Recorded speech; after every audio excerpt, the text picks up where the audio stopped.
Dr. Amanda Walker stood at the reinforced window of the Rocky Mountain complex, her eyes fixed on the distant stars that now held a very different meaning. The gentle hum of quantum computers behind her provided a steady rhythm to her racing thoughts. 10 years of research, reverse engineering, and preparation had led to this moment. "They're here," Lieutenant Colonel Marcus Thompson said, his voice breaking the silence as he entered the observatory. Deep Space Arrays just picked up their scout fleet entering the Kuiper Belt. Amanda nodded, her expression remaining composed despite the weight of the moment. "How many ships?" 3 vessels, just as the crashed Scouts database predicted. Standard Imperial First Contact Protocol. Thompson moved to stand beside her, his combat boots silent against the polished floor. "President Reynolds has initiated Phase 1. The mention of Phase 1 brought a slight smile to Amanda's face. While the Empire's scouts would scan Earth for signs of advanced technology, they'd find exactly what humanity wanted them to see: a planet just beginning to master nuclear fission, with primitive satellite networks and basic space stations.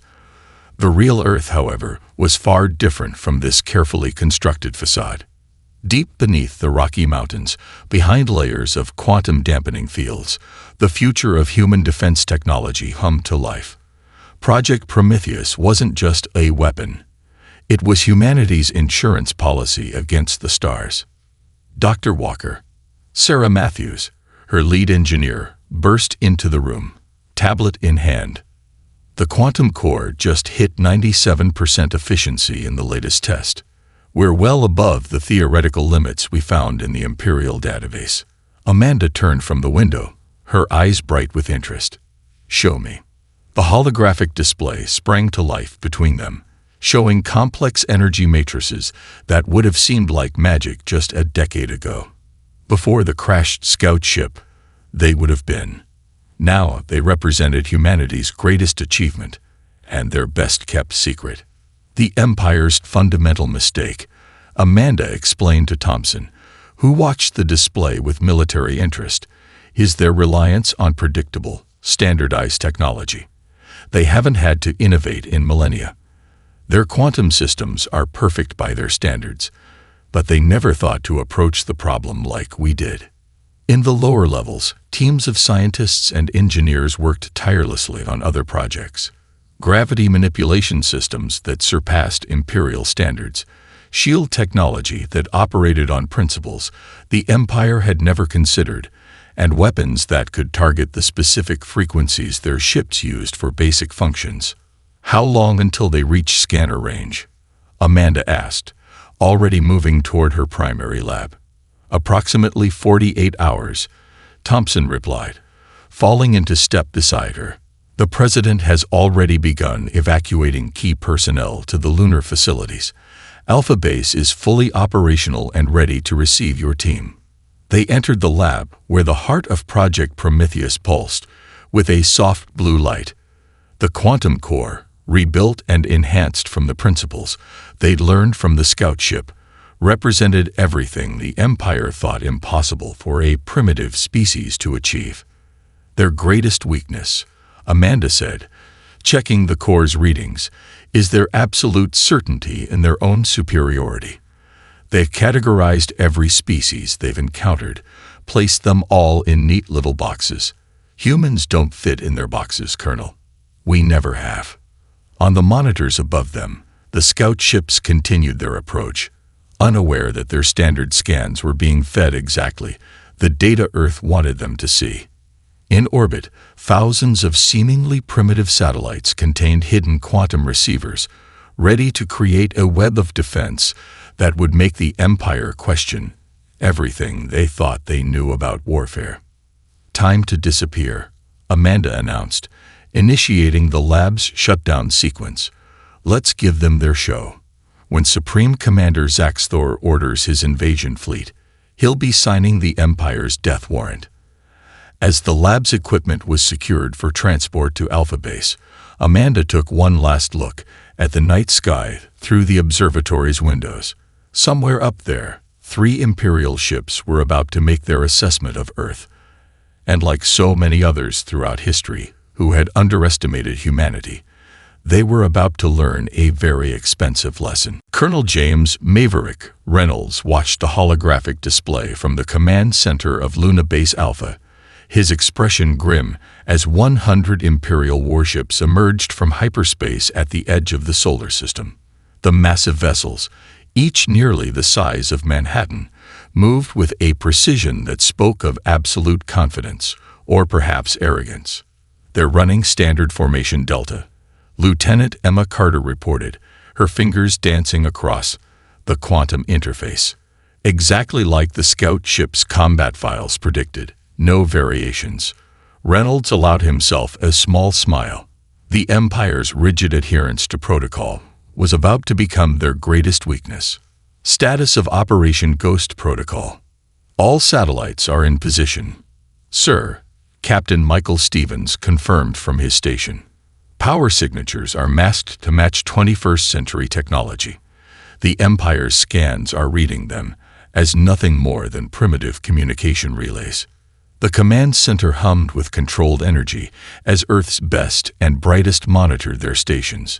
Hidden beneath the lunar surface, the facility represented the peak of human military innovation, a perfect blend of reversed-engineered Imperial tech and human ingenuity.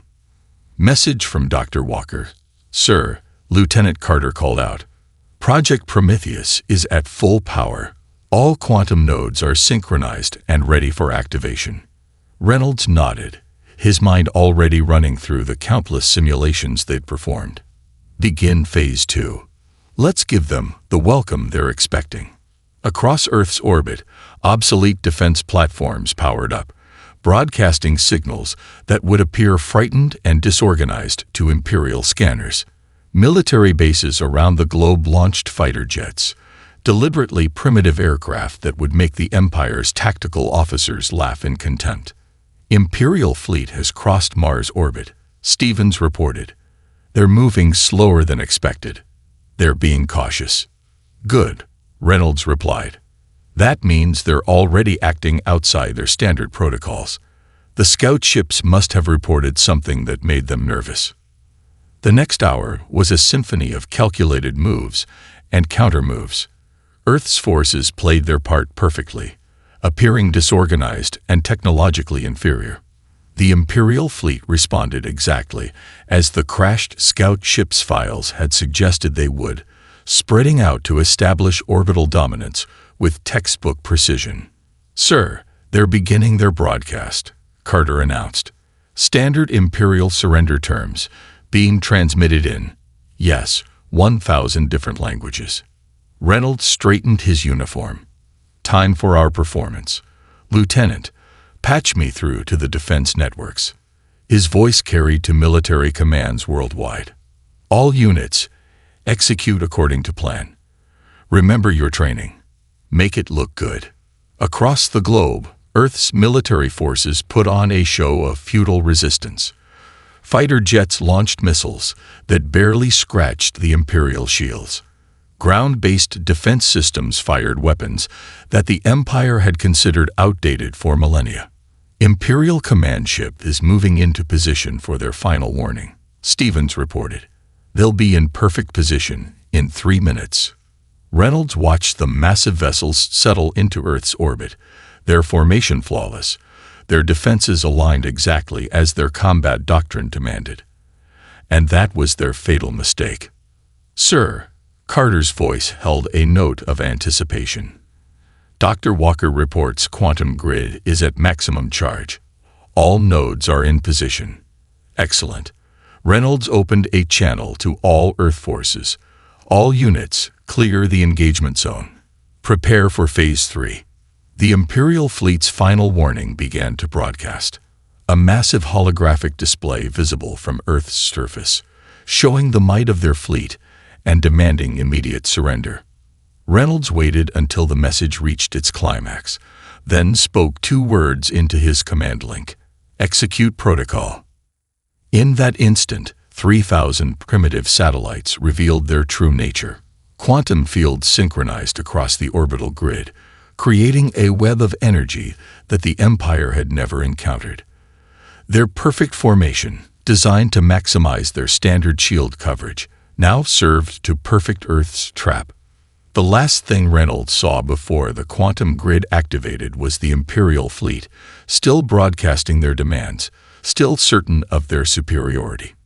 In the next moment, Operation Ghost Protocol would show them just how wrong they were about humanity's capabilities.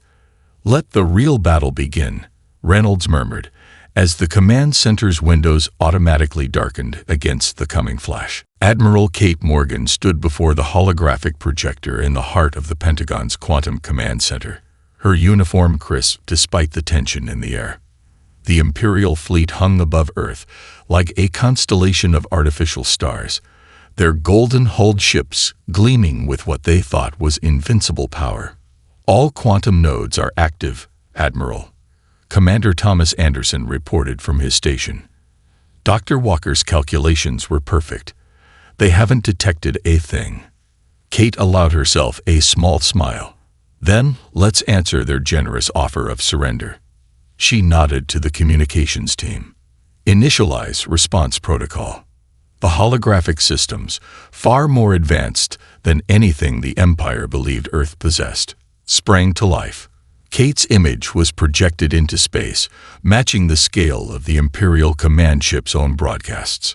Her figure, standing calm and composed in Earth's orbit, created a sight that made the Imperial bridge crew visibly flinch.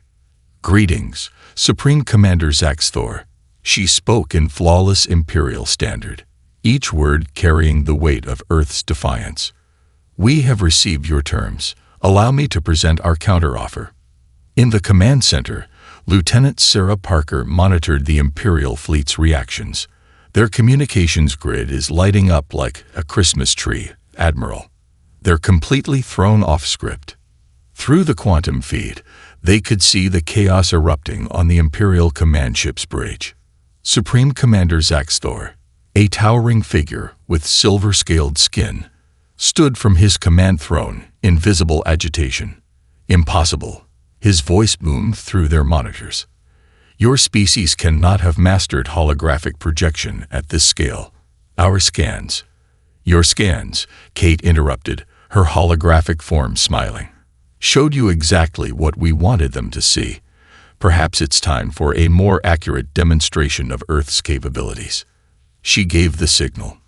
Across Earth's orbit, the quantum grid activated its second phase. The Empire's superior technology was about to meet its match. Commander Anderson's voice was steady as he called out the sequence. "Quantum disruption fields at full power, targeting their primary systems." Now, the effect was immediate and devastating. 30 Imperial ships lost power to their primary drive systems in the first second. Another 20 found their weapon systems completely offline. The perfect formation that had been meant to display their power now left them perfect targets for Earth's defense grid. "By the Eternal Empire," Zaxthor's voice had lost its arrogance. "What is this technology?" "This," Kate responded, her hologram now appearing on every bridge in the Imperial fleet, "is what happens when you underestimate humanity. Our terms are simple. Withdraw your forces immediately, or we will be forced to demonstrate the full extent of our capabilities." In the command center, the tension was palpable as they watched the Imperial forces scramble to respond.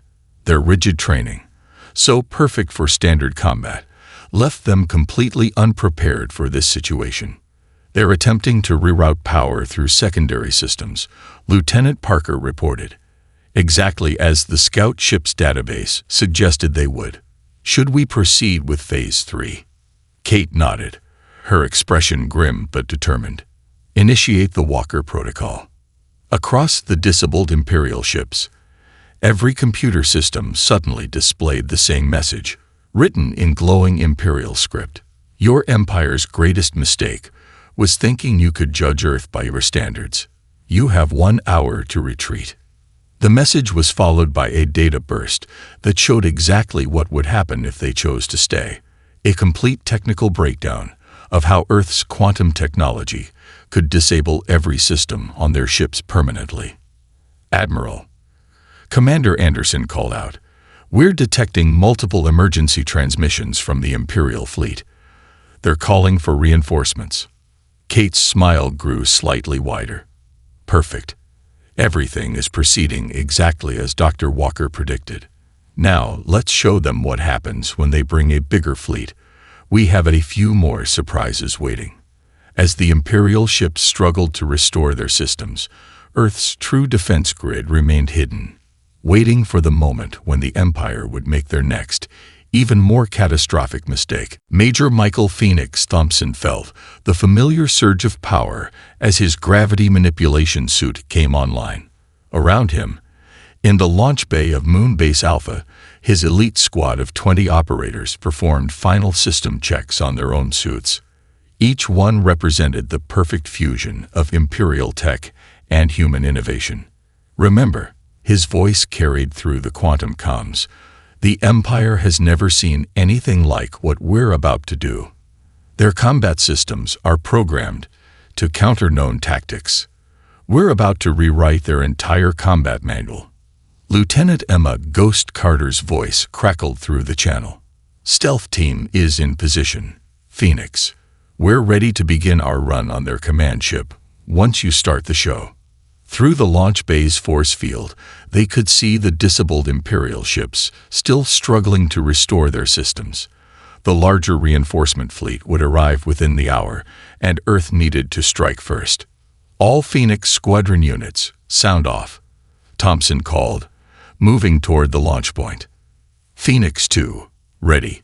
Phoenix 3, combat ready. Phoenix 4, systems green."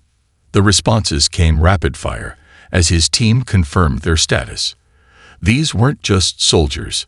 They were the best Earth had to offer, trained for years for this exact moment. Launch protocol initiated, the base AI announced. Gravity wells detected and mapped. All flight paths calculated. Thompson took a deep breath. Phoenix Squadron, launch. 20 figures shot out from the hidden moon base, their suits initially appearing as nothing more than space debris to Imperial scanners. The true genius of Dr. Walker's design wasn't just the technology. It was how it used the Empire's own gravitational fields against them. "Approaching first target," Thompson called. "Execute Maneuver Walker 7. His squad split into 4 teams, each approaching a different Imperial vessel.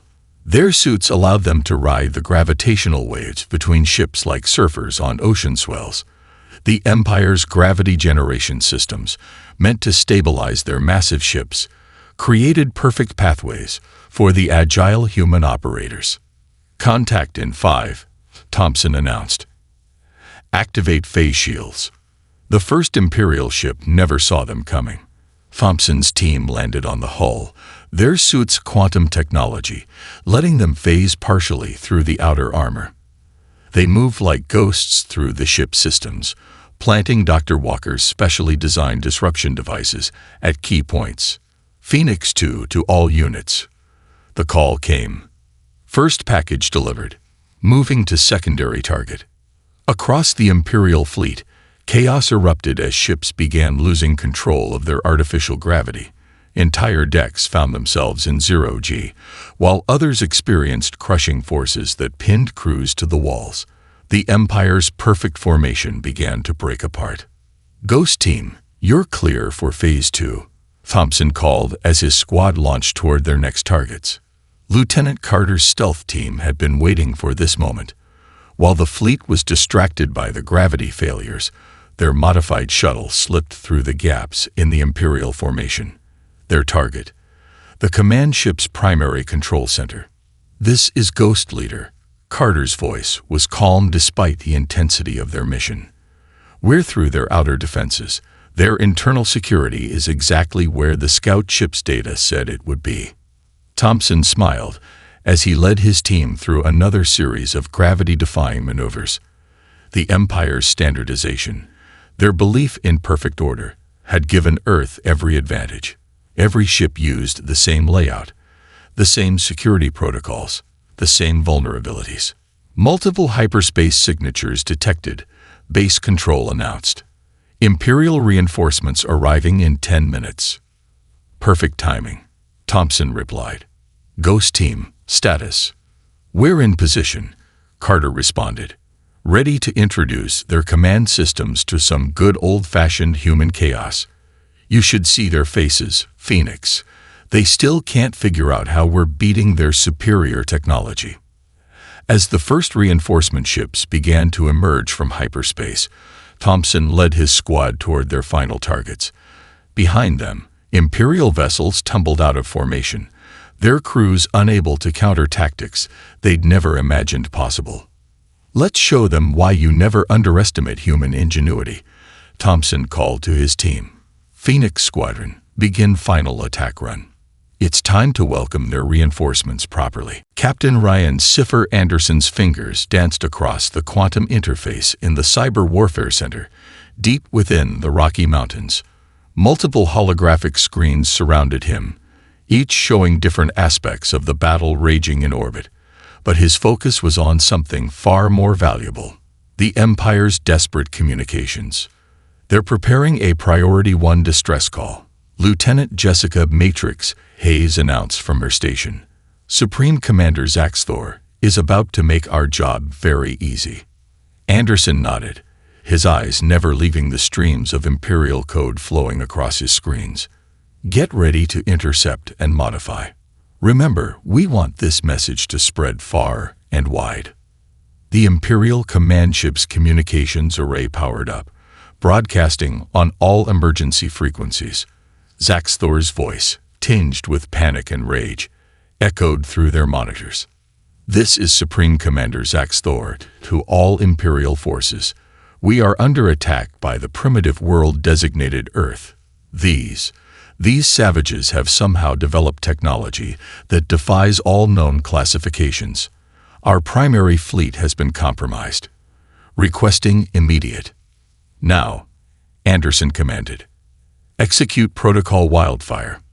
His team's fingers flew across their interfaces, their months of training with captured Imperial tech paying off. The distress call was intercepted, enhanced, and redistributed across the Empire's own communication network. Adding visual data from Phoenix Squadron's attack, Hayes called out, showing their gravity suits in action. The Empire's propaganda ministry won't be able to cover this up.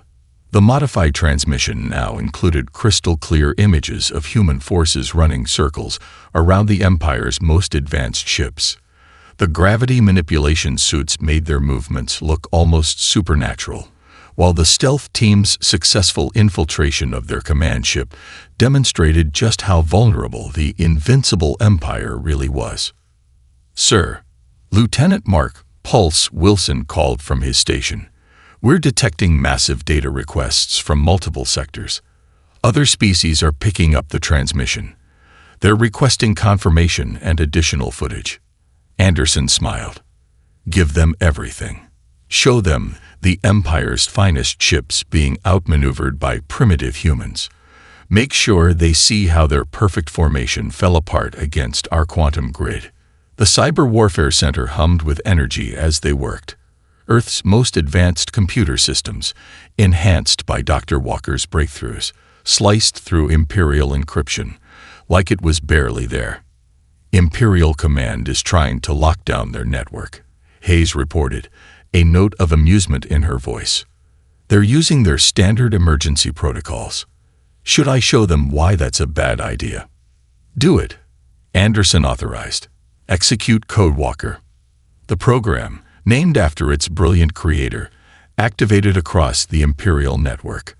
Every attempt to lock down their communications only spread Earth's message further, reaching the farthest corners of the Empire.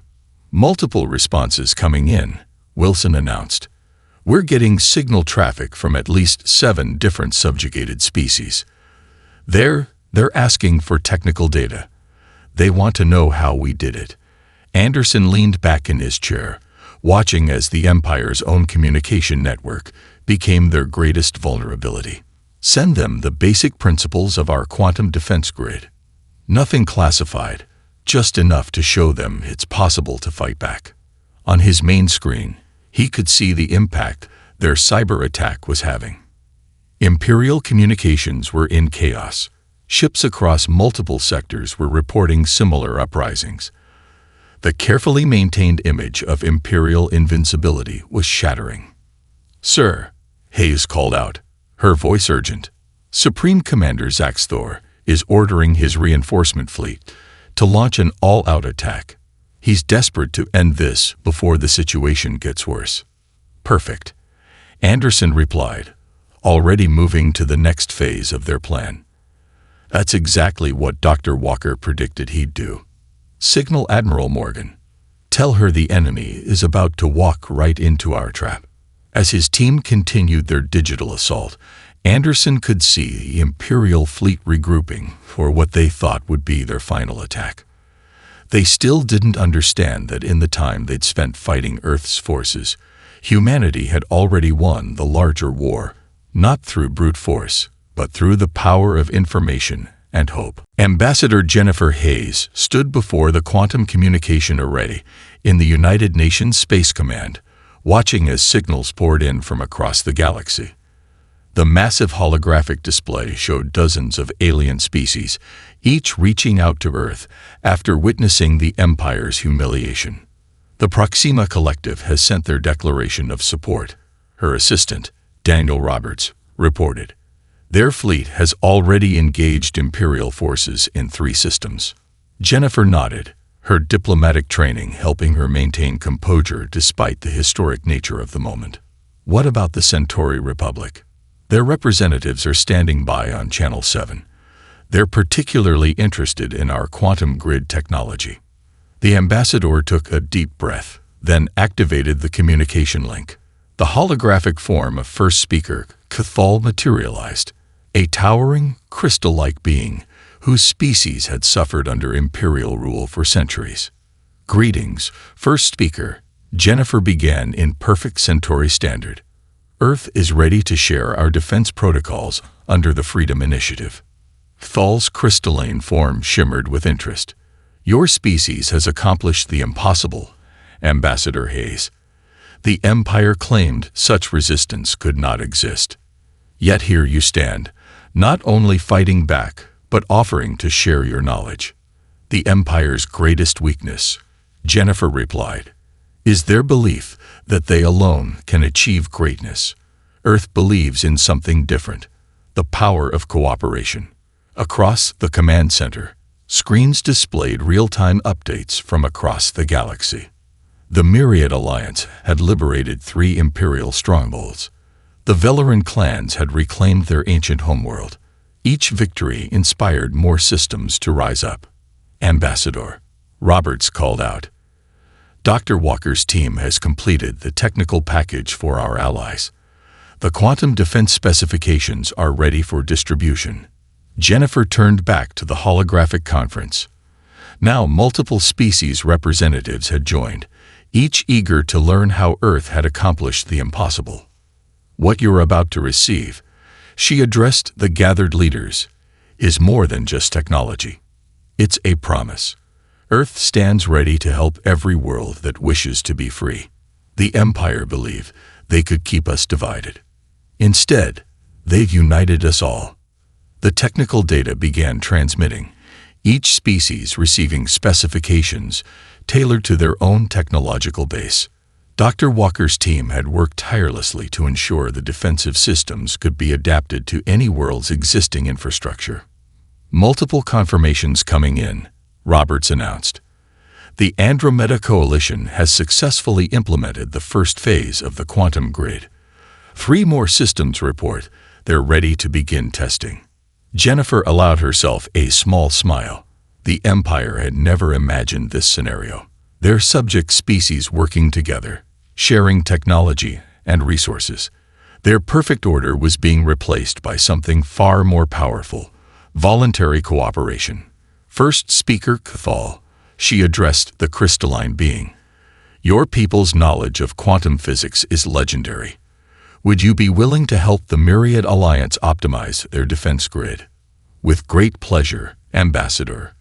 Thal's response was immediate. "We have already begun analyzing the specifications. Your Dr. Walker's work is revolutionary." The command center erupted in activity as another wave of reports came in. More systems declaring independence, more fleets joining the growing coalition. The Empire's perfect order was crumbling in the face of something they had never thought to defend against: hope. "Ambassador," Roberts called out, his voice urgent. "Supreme Commander Zaxthor has just issued a galaxy-wide declaration. He's ordering the entire Imperial fleet to converge on Earth." Jennifer's expression remained calm, even as she processed this news. "Exactly as we expected. Send word to all our allies. Operation Unity is now in effect." The Empire thinks they're about to crush a single rebellion. Instead, they're about to face a united galaxy. As she watched the holographic display light up with confirmations from their allies, Jennifer thought about how the Empire's greatest weapon, their advanced technology, had become their greatest vulnerability. They had never imagined that sharing knowledge could be more powerful than hoarding it. "Let them come," she murmured, watching as more and more systems joined their cause.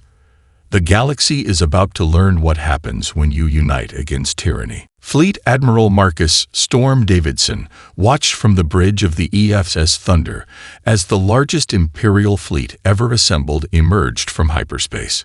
5,000 ships, each one a testament to the Empire's military might, filled the space around Earth's solar system. They brought their entire home fleet, Captain Sarah Mitchell reported from her tactical station. Every single capital ship they could spare. Davidson's expression remained calm as he studied the tactical display. And in doing so, they've left every other sector vulnerable to our allies. Status of the quantum web.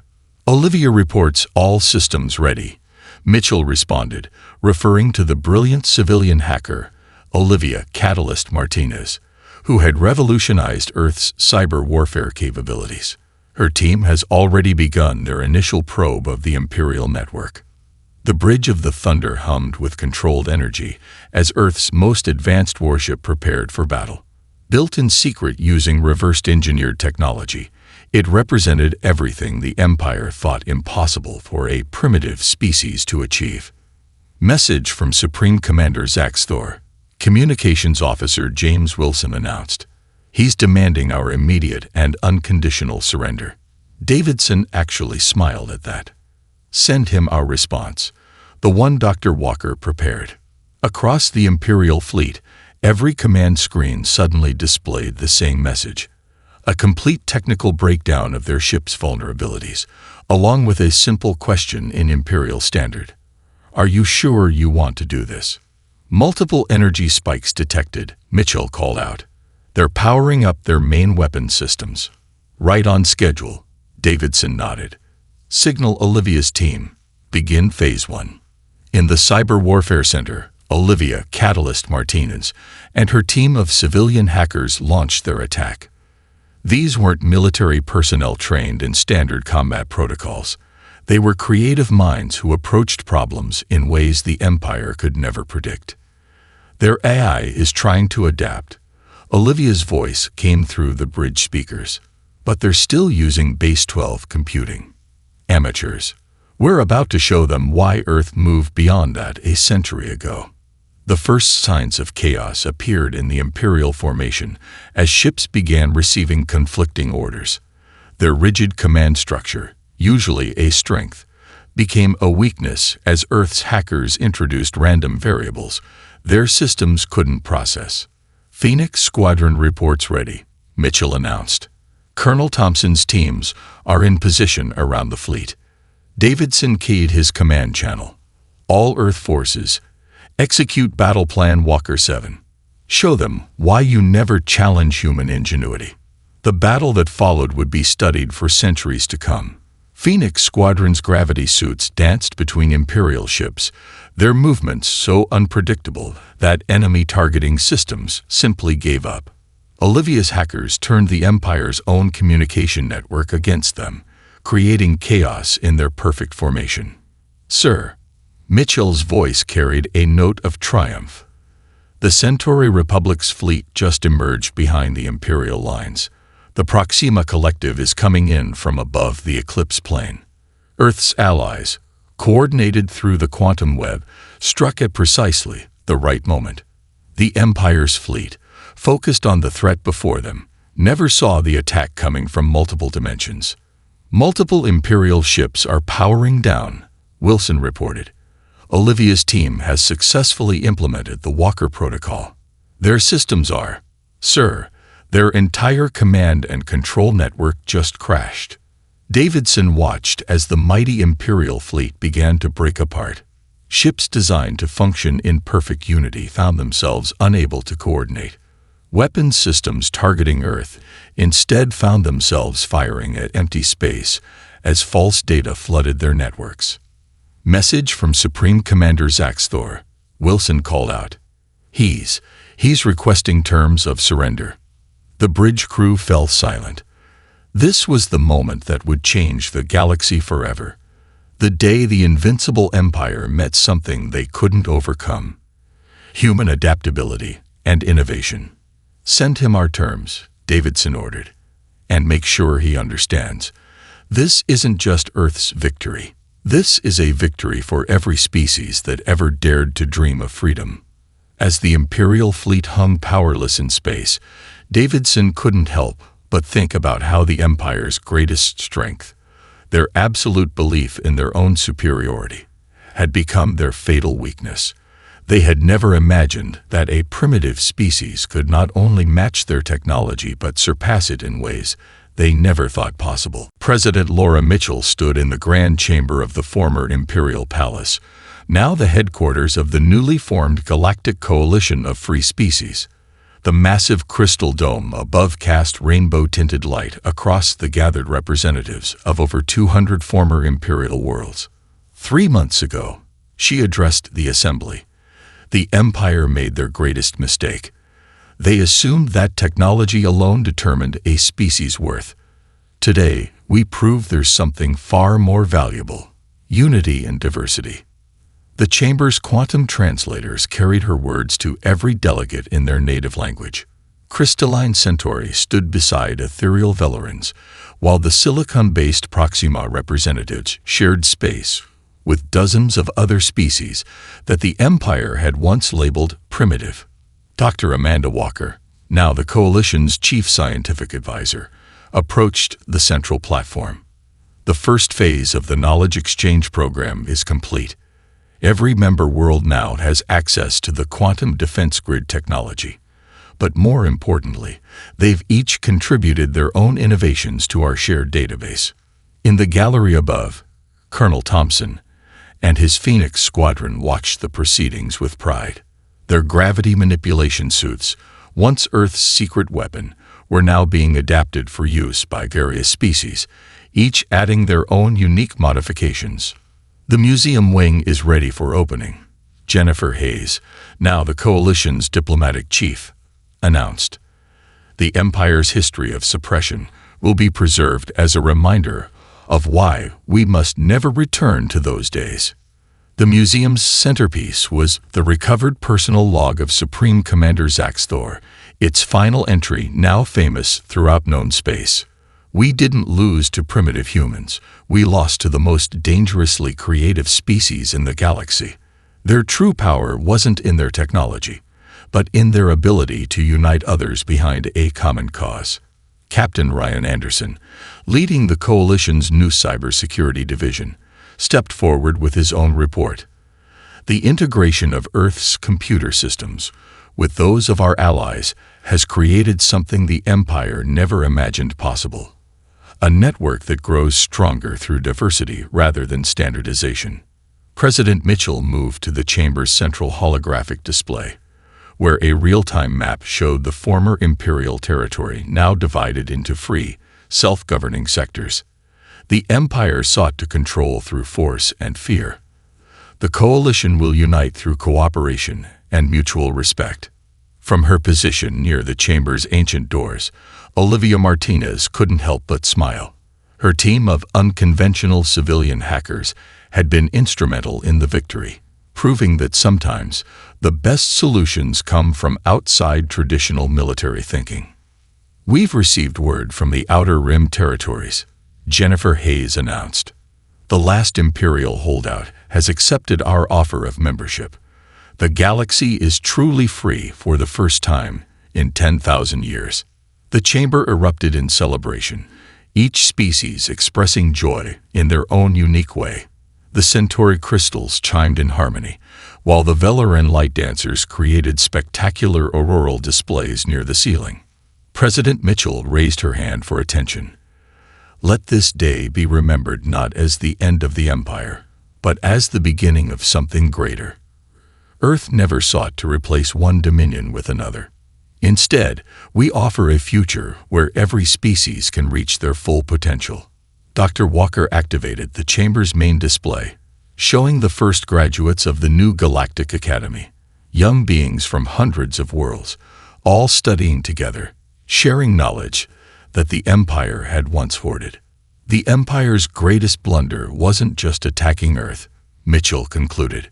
"It was believing that strength comes from conformity rather than diversity. Today, we prove that the galaxy's greatest power lies not in domination, but in collaboration." As the Assembly moved to ratify the Coalition's founding charter, the various military leaders who had led the fight for freedom shared knowing looks. The Empire had expected to find a primitive world easy to conquer. Instead, they had awakened something far more powerful, a vision of unity that would forever change the face of the galaxy. In the end, humanity's greatest victory wasn't just defeating the Empire. It was showing the galaxy a better way forward. A future where innovation, creativity, and cooperation would replace standardization, control, and fear.